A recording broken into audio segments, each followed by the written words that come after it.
ਗੁਰਮੁਖ ਸਿੰਘ ਤੇ ਸੰਤ ਸਿੰਘ ਹੁਣ ਫਿਰ ਪਹਾੜਾਂ ਦੇ ਵਿੱਚੋਂ ਦੀ ਲੰਘਦਿਆਂ ਹੋਇਆਂ ਪੱਥਰਾਂ ਉੱਤੇ ਤੁਰਦੇ ਕਿਸੇ ਮਹਾਨ ਉੱਚੀ ਚੜ੍ਹਾਈ ਤੇ ਚੜ੍ਹ ਰਹੇ ਸਨ। ਕਈ ਦਿਨ ਸਫ਼ਰ ਕਰਦਿਆਂ ਗੁਜ਼ਰ ਗਏ। ਹੁਣ ਗੁਰਮੁਖ ਸਿੰਘ ਨੂੰ ਹੇਠਲੇ ਅਸਥਾਨ ਤੇ ਉਹਨਾਂ ਤੇ ਰਹਿ ਕੇ ਭੋਗੇ ਹੋਏ ਸੁਖ ਵੀ ਪਰਛਾਵੇਂ ਵਾਂਗ ਜਾਪਦੇ ਤੇ ਜਿਵੇਂ ਉਹ ਹੋਰ ਅਗਾਂਹ ਨੂੰ ਤੁਰਦਾ ਸੀ ਨਾ, ਉਵੇਂ ਹੇਠਲੀਆਂ ਮੰਜ਼ਲਾਂ ਦੀ ਯਾਦ ਭੁੱਲਦੀ ਜਾਂਦੀ ਤੇ ਉਸਦੇ ਆਲੇ ਦੁਆਲੇ ਸੀਤਲਤਾ, ਸ਼ਾਂਤੀ ਉਸਦੇ ਮਨ ਨੂੰ ਬੜੇ ਆਨੰਦ ਤੇ ਟਿਕਾਓ ਵਿੱਚ ਲਿਆ ਰਹੀ ਸੀ। ਜਦੋਂ ਗੁਰਮੁਖ ਸਿੰਘ ਨੂੰ ਸੰਤ ਸਿੰਘ ਜੀ ਹੋਰਾਂ ਨੇ ਮੁਖਾਤਬ ਕਰਦਿਆਂ ਆਖਿਆ, ਗੁਰਮੁਖ ਸਿੰਘ ਜੀ, ਹੁਣ ਆਪਾਂ ਵਾਹਵਾ ਚੜਾਈ ਚੜ੍ਹ ਲਈ ਤੇ ਆਨੰਦਪੁਰ ਦੇ ਬਿਲਕੁਲ ਨੇੜੇ ਪਹੁੰਚ ਗਏ ਹਾਂ। ਹੁਣ ਨਾ ਤੁਸੀਂ ਸਿਰਫ 3 ਘਾਟੀਆਂ ਹੋਰ ਚੜ੍ਹਨੀਆਂ ਨੇ, ਜਿਨ੍ਹਾਂ ਦੇ ਪਰਲੇ ਪਾਸੇ ਆਨੰਦਪੁਰ ਦਾ ਇਲਾਕਾ ਸ਼ੁਰੂ ਹੋਵੇਗਾ। ਇਹਨਾਂ 3 ਘਾਟੀਆਂ ਦੇ ਨਾਮ ਇਸ ਤਰ੍ਹਾਂ ਨੇ। ਪਹਿਲੀ ਇੱਛਾ ਤਿਆਗ ਘਾਟੀ, ਦੂਸਰੀ ਮਤ ਤਿਆਗ ਘਾਟੀ ਤੇ ਤੀਸਰੀ ਆਪਾ ਤਿਆਗ ਘਾਟੀ। ਆਨੰਦਪੁਰ ਦੇ ਨੇੜੇ ਪਹੁੰਚ ਕੇ ਹਰੇਕ ਮੁਸਾਫਰ ਲਈ ਇਹਨਾਂ ਘਾਟੀਆਂ ਨੂੰ ਲੰਘਣਾ ਜ਼ਰੂਰੀ ਹੈ, ਕਿਉਂਕਿ ਇਸ ਤੋਂ ਬਿਨਾਂ ਤੇ ਆਨੰਦਪੁਰ ਪਹੁੰਚਿਆ ਨਹੀਂ ਜਾ ਸਕਦਾ। ਵੇਖੋ, ਇੱਛਾ ਤਿਆਗ ਘਾਟੀ ਵਿੱਚੋਂ ਲੰਘਣ ਵਾਲਿਆਂ ਨੂੰ ਆਪਣੀ ਇੱਛਾ ਦੇ ਬੋਝ ਨੂੰ ਸਿਰੋਂ ਸੁੱਟਣਾ ਪੈਂਦਾ ਹੈ, ਕਿਉਂਕਿ ਆਨੰਦਪੁਰ ਪੁੱਜਣ ਲਈ ਜ਼ਰੂਰੀ ਹੈ ਕਿ ਇਨਸਾਨ ਦੇ ਮੋਢਿਆਂ ਤੇ ਕੋਈ ਬੋਝ ਨਾ ਰਵੇ। ਉੱਥੇ ਤਾਂ ਸਿਰਫ ਉਹ ਹੀ ਪਹੁੰਚ ਸਕਦੇ ਨੇ ਜਿਨ੍ਹਾਂ ਕੋਲ ਆਪਣਾ ਕੋਈ ਸਮਾਨ ਨਾ ਹੋਵੇ, ਕਿਉਂਕਿ ਚੜ੍ਹਾਈ ਬਿਲਕੁਲ ਸਿੱਧੀ ਅਤੇ ਬਿਲਕੁਲ ਸਿੱਧੀ ਉੱਚੀ ਹੈ। ਜੇ ਆਪਣੇ ਕੋਲ ਬੋਝ ਹੋਵੇ ਨਾ ਤਾਂ ਚੜ੍ਹਾਈ ਚੜ੍ਹੀ ਨਹੀਂ ਜਾਂਦੀ। ਇਸ ਲਈ ਇਸ ਘਾਟੀ ਨੂੰ ਪਾਰ ਕਰਨ ਲਈ ਤੁਸੀਂ ਆਪਣੀਆਂ ਸਾਰੀਆਂ ਇੱਛਾਵਾਂ ਤਿਆਗ ਦੇਣੀਆਂ। ਜਦੋਂ ਤੁਸੀਂ ਇੱਛਾਵਾਂ ਨੂੰ ਤਿਆਗੋਗੇ ਨਾ, ਤਾਂ ਹੀ ਤੁਹਾਨੂੰ ਪਤਾ ਲੱਗੇਗਾ ਕਿ ਤੁਹਾਡੇ ਸਿਰ ਉੱਤੇ ਇੱਛਾਵਾਂ ਦਾ ਕਿੰਨਾ ਭਾਰਾ ਬੋਝ ਸੀ। ਪਿਛਲੇ ਅਸਥਾਨ ਤੇ ਤੁਸੀਂ ਆਪਣੇ ਆਪ ਨੂੰ ਬੜਾ ਸੁਖੀ ਮੰਨ ਬੈਠੇ ਸੋ, ਕਿਉਂਕਿ ਉਸ ਥਾਂ ਤੇ ਜੋ ਇੱਛਾ ਕਰਦੇ ਸੋ ਉਹ ਫੌਰਨ ਪੂਰੀ ਹੋ ਜਾਂਦੀ ਸੀ। ਪਰ ਉੱਥੇ ਤੁਹਾਨੂੰ ਆਪਣੇ ਆਪ ਨੂੰ ਸੁਖੀ ਬਣਾਉਣ ਲਈ ਆਪਣੀ ਇੱਛਾ ਦਾ ਸਹਾਰਾ ਲੈਣਾ ਪੈਂਦਾ ਸੀ। ਤੁਹਾਡਾ ਸੁਖ ਇੱਛਾ ਦੇ ਆਸਰੇ ਸੀ ਤੇ ਇੱਛਾ ਕਰਨ ਨਾਲ ਹੀ ਪ੍ਰਾਪਤ ਹੁੰਦਾ ਸੀ। ਤੁਸੀਂ ਸੁਖੀ ਹੋਣ ਲਈ ਇੱਛਾ ਦੇ ਮੁਤਾਜ ਤੇ ਗੁਲਾਮ ਸੋ। ਜਦੋਂ ਤੁਸੀਂ ਇੱਛਾ ਤਿਆਗ ਘਾਟੀ ਦੇ ਵਿੱਚੋਂ ਦੀ ਲੰਘ ਜਾਓਗੇ ਨਾ, ਤਾਂ ਤੁਸੀਂ ਮਹਿਸੂਸ ਕਰੋਗੇ ਕਿ ਇਸ ਇੱਛਾ ਦੇ ਸੂਖਮ ਬੋਝ ਨੇ ਤੁਹਾਡੀ ਆਤਮਾ ਨੂੰ ਕਿੰਨੇ ਸਮੇਂ ਤੋਂ ਕਿੰਨਾ ਦਬਾਇਆ ਹੋਇਆ ਸੀ।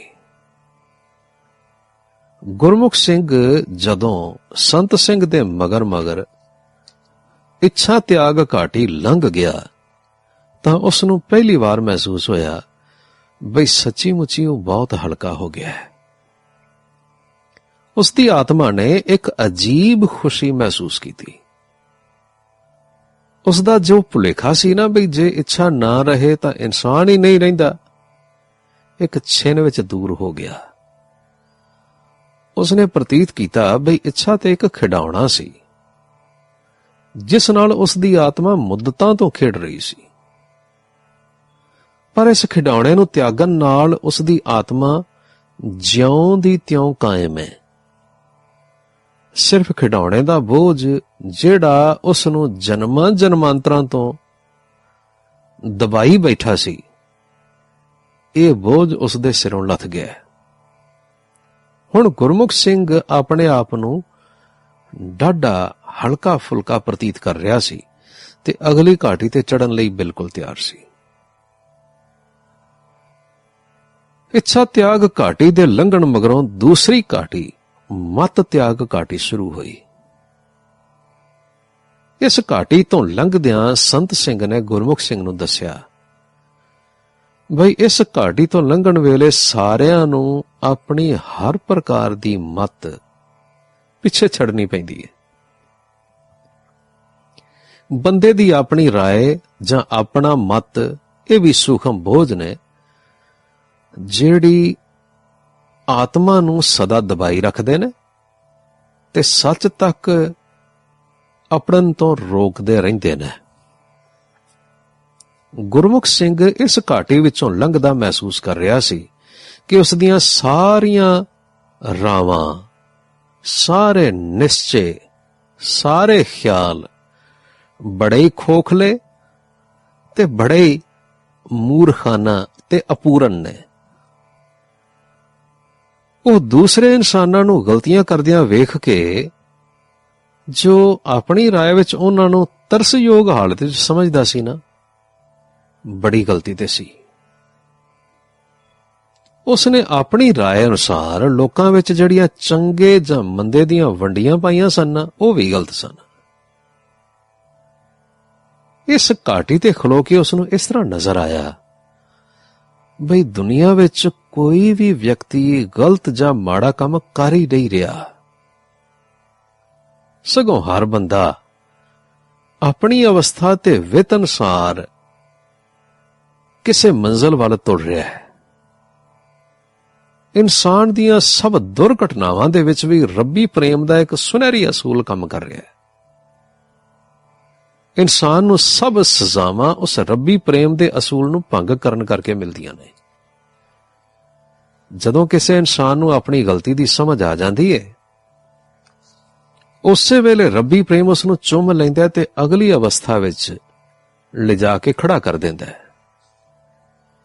ਇੱਥੇ ਉਸ ਨੂੰ ਇਹ ਵੀ ਪਤਾ ਲੱਗਾ ਬਈ ਉਸ ਦੀਆਂ ਤ੍ਰਿਸ਼ਨਾ ਗੜ੍ਹ ਵਿੱਚ ਉਠਾਈਆਂ ਸਭ ਤਕਲੀਫਾਂ ਉਸ ਦੇ ਰੱਬੀ ਪ੍ਰੇਮ ਦੇ ਅਸੂਲ ਵੱਲੋਂ ਕੀਤੀ ਬੇਪਰਵਾਹੀ, ਭਾਵ ਰੱਬੀ ਪ੍ਰੇਮ ਦੇ ਵਿਰੁੱਧ ਤੁਰਨ ਕਰਕੇ ਹੀ ਸਨ। ਤੇ ਜਦੋਂ ਉਸ ਨੂੰ ਆਪਣੀ ਮੰਦੀ ਦਸ਼ਾ ਤੇ ਬਹੁਤ ਲੱਜਿਆ ਤੇ ਘਿਰਣਾ ਪੈਦਾ ਹੋਈ, ਤਾਂ ਰੱਬੀ ਪ੍ਰੇਮ ਦੇ ਅਸੂਲ ਮੁਤਾਬਕ ਉਸ ਨੂੰ ਸਰਦਾਰ ਸੰਤ ਸਿੰਘ ਦਾ ਮੇਲ ਕਰਵਾ ਦਿੱਤਾ ਗਿਆ। ਉਸ ਦੇ ਆਨੰਦਪੁਰ ਤੱਕ ਦੇ ਸਾਰੇ ਸਫ਼ਰ ਵਿੱਚ ਰੱਬੀ ਪ੍ਰੇਮ ਹੀ ਸਰਦਾਰ ਸੰਤ ਸਿੰਘ ਦੇ ਰਾਹੀਂ ਉਸ ਦੀ ਸਹਾਇਤਾ ਕਰ ਰਿਹਾ ਸੀ। ਗੁਰਮੁਖ ਸਿੰਘ ਦਾ ਇੱਥੇ ਇਹ ਵੀ ਭੁਲੇਖਾ ਦੂਰ ਹੋ ਗਿਆ ਤੇ ਉਸਨੇ ਮਹਿਸੂਸ ਕੀਤਾ ਕਿ ਭਾਵੇਂ ਉਹ ਆਪ ਹੀ ਆਨੰਦਪੁਰ ਦੇ ਸਫ਼ਰ ਨੂੰ ਤੈਅ ਕਰਕੇ ਆਨੰਦਪੁਰ ਦੇ ਨੇੜੇ ਪਹੁੰਚਿਆ, ਪਰ ਤਾਂ ਵੀ ਉਹ ਸੰਤ ਸਿੰਘ ਦੀ ਸਹਾਇਤਾ ਤੇ ਹੌਸਲਾ ਅਫਜ਼ਾਈ ਤੋਂ ਬਿਨਾਂ ਇਸ ਸਫ਼ਰ ਨੂੰ ਤੈਅ ਹੀ ਨਹੀਂ ਸੀ ਕਰ ਸਕਦਾ। ਜੇ ਸੰਤ ਸਿੰਘ ਨੇ ਉਸ ਦਾ ਹੱਥ ਨਾ ਫੜਿਆ ਹੁੰਦਾ ਤੇ ਉਹ ਤੇ ਆਨੰਦਪੁਰ ਵੱਲ ਤੁਰ ਵੀ ਨਹੀਂ ਸੀ ਸਕਦਾ। ਇਹ ਸਾਰਾ ਕੁਝ ਮਹਾਰਾਜਾ ਪ੍ਰਭੂ ਸਿੰਘ ਨੇ ਹੀ ਉਸ ਲਈ ਸਰਦਾਰ ਸੰਤ ਸਿੰਘ ਨੂੰ ਭੇਜ ਕੇ ਕਰਵਾਇਆ ਹੈ। ਇਸ ਵੇਲੇ ਗੁਰਮੁਖ ਸਿੰਘ ਸਹਿਜ ਸੁਭਾਅ ਹੀ ਇਹਨਾਂ ਉੱਤਮ ਬਚਨਾਂ ਦੀ ਮਹਾਨਤਾ ਨੂੰ ਸਮਝ ਸਕਿਆ। ਜਿਵੇਂ ਸਤਿਗੁਰੂ ਜੀ ਆਖਦੇ ਨੇ, ਬਾਂਹ ਪਕੜ ਲੀਨੋ ਕਰ ਆਪਣਾ, ਹਰ ਕਥਾ ਸਦਾ ਸਦ ਜਪਨਾ, ਅਥਵਾ ਬਾਂਹ ਪਕੜ ਕੱਢ ਲੀਨੇ ਆਪਣੇ ਗ੍ਰਹਿ ਅੰਧਕੂਪ ਤੇ ਮਾਇਆ।